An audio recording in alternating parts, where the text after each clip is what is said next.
The crystal glasses clinked as Margaret Davidson, my mother-in-law, raised her fourth glass of champagne. A toast, she announced to the gathered family, her voice carrying that familiar, condescending tone, to the Davidson family fortune built by generations of hard work. Her eyes fixed on me. Not that some people would understand that. I took a small sip of water, maintaining my composure as I have for the past 3 years of marriage to her son Thomas.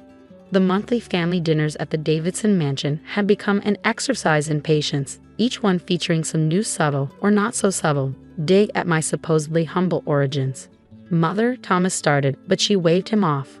"Oh, darling, I'm just stating facts. When you married her," she gestured at me with her glass. Everyone wondered what a Davidson heir was doing with a girl from nowhere.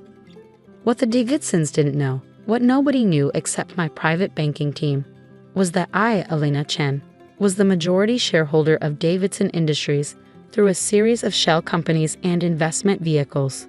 The family fortune Margaret loved to brag about actually belonged to me.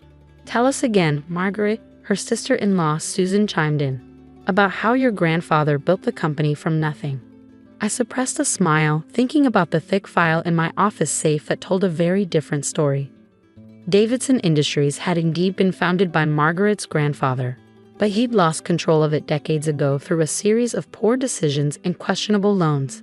My father, a quiet but brilliant investor, had acquired the majority stake through careful market maneuvers in the 1990s. When he passed away 5 years ago, he left me not just his fortune but also his business acumen and a letter explaining the true ownership of Davidson Industries. "Keep it quiet," he'd advised, "until the right moment." "Elena," Margaret's sharp voice cut through my thoughts, "I noticed you're not drinking champagne. Not good enough for your refined tastes?" "Just being careful with expenses," I replied mildly, knowing it would rile her up. As expected, she took the bait. "Expenses? This is Dom Perignon, darling. One bottle costs more than you probably made in a month at that little investment firm where Thomas found you." If she only knew that little firm was one of my family's many companies where I'd worked under an assumed name to learn the business from the ground up. That's where I'd met Thomas, not the spoiled heir his mother imagined, but a genuinely hard-working man who had insisted on making his own way despite his family's supposed wealth. "Speaking of expenses," Margaret continued, swirling her champagne, "Thomas tells me you're still working. Honestly, it's embarrassing. Davidson wives don't work. We have an image to maintain." "I enjoy keeping busy," I said, exchanging a small smile with Thomas. He knew I worked because I loved it, though even he didn't know the full extent of my business empire. "Busy?" Margaret scoffed. "Is that what you call it? We all know why you're working, squirreling away money in case Thomas comes to his senses. Little gold digger's insurance policy." The table fell silent. Even by Margaret's standards, this was brutal. "Mother." Thomas stood up, his face flushed. "That's enough." But Margaret was on a roll, the champagne having loosened her tongue beyond its usual careful cruelty. "Oh, sit down, Thomas. We all think it. This little nobody appears out of nowhere, somehow gets her claws into you, and now she's just waiting to cash in on the Davidson fortune." I thought about the quarterly reports sitting on my desk, showing how Margaret's extravagant lifestyle was slowly bleeding the company dry. The Davidson fortune she loved to brag about was largely smoke and mirrors, propped up by loans and creative accounting. "Actually, Margaret," I said quietly, "I've been meaning to discuss the company's finances with you." She laughed, a harsh sound that echoed through the dining room. "You? Discuss finances with me? I'm on the board of Davidson Industries, dear. What could you possibly tell me about our company?" The moment of truth I'd been waiting for had finally arrived. I reached into my purse and pulled out a slim folder. "Well, for starters, I could tell you about the unauthorized loans you've taken out against company assets. Or perhaps you'd like to discuss the offshore accounts where you've been funneling company money." The champagne glass froze halfway to her lips. "What are you talking about?" "The Cayman Islands accounts, Margaret. The ones you thought nobody knew about. Or should we discuss the shell company you created to buy your vacation homes using company funds?" "How dare you!" She slammed the glass down, champagne sloshing onto the imported tablecloth. "Thomas, are you going to let her speak to me this way?" Thomas looked between us, confused. "Elena, what's going on?" I opened the folder and slid some documents across the table. "These are the real financial statements of Davidson Industries. Not the doctored versions you've been showing the board, Margaret. Would you like to explain why there's a $50 million discrepancy? Margaret's face had gone from flushed to pale. Where did you get those? Those are confidential board documents. They're my documents, Margaret, just like this is my company. The silence that followed was deafening. Margaret's champagne glass slipped from her trembling fingers, shattering on the hardwood floor. What did you say? Davidson Industries. I own it. Or more accurately, my family has owned it since your father lost control of it 30 years ago. We just let the Davidson name stay on for historical reasons. Thomas stared at me, his mouth open. Elena, I'm sorry I couldn't tell you sooner, darling. But I needed to understand who you really were, not who you pretended to be for your family's sake. Margaret stood up so quickly her chair toppled backward. You're lying. This is ridiculous. I'm calling security. Your security team reports to me, Margaret. They have for years. Just like your board of directors, your executive team, and every significant shareholder you think supports you. The color drained from her face as the truth began to sink in. All those years of condescension, of treating me like a gold digger, of bragging about the Davidson family fortune, and I'd owned it all along. This is impossible, she whispered. We're the Davidsons. This is our company. I stood up, straightening my jacket. No, Margaret. You're former employees who've been embezzling from my company. And tomorrow morning, the board will be receiving a very interesting packet of documents detailing exactly how much you've stolen. The room erupted into chaos. Margaret lunged for the documents. Thomas tried to calm his mother, and various family members either sat in shocked silence or began hurling accusations at each other. I picked up my purse, ready to deliver the final blow that would set up the next phase of my plan. The Davidsons were about to learn that their carefully constructed world of privilege and pretense was built on nothing but paper, my paper. Oh, and Margaret? I paused at the dining room door. You might want to hold off on redecorating the mansion. You won't be living here much longer. The morning after my revelation at the Davidson family dinner, I arrived at Davidson Industries headquarters earlier than usual.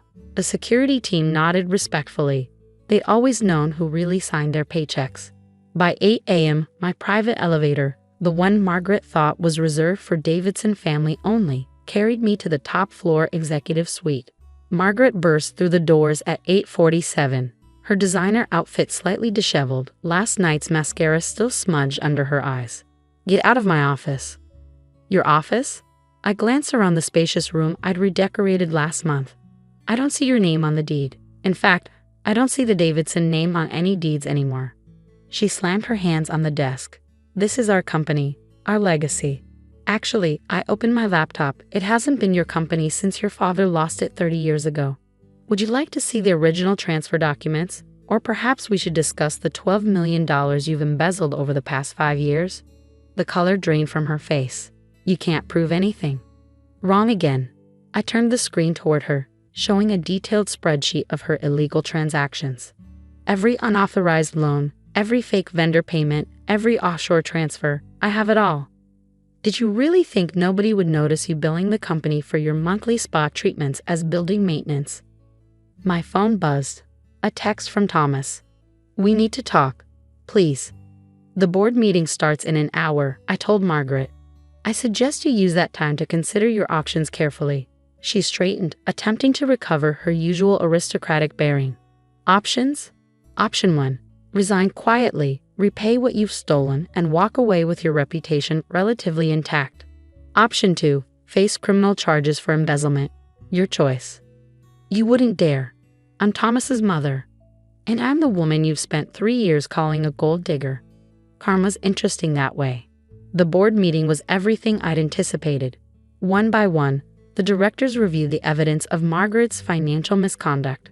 Her face grew paler with each damning slide of my presentation. Mrs. Davidson, the lead director finally said, these allegations are extremely serious. Do you have any response?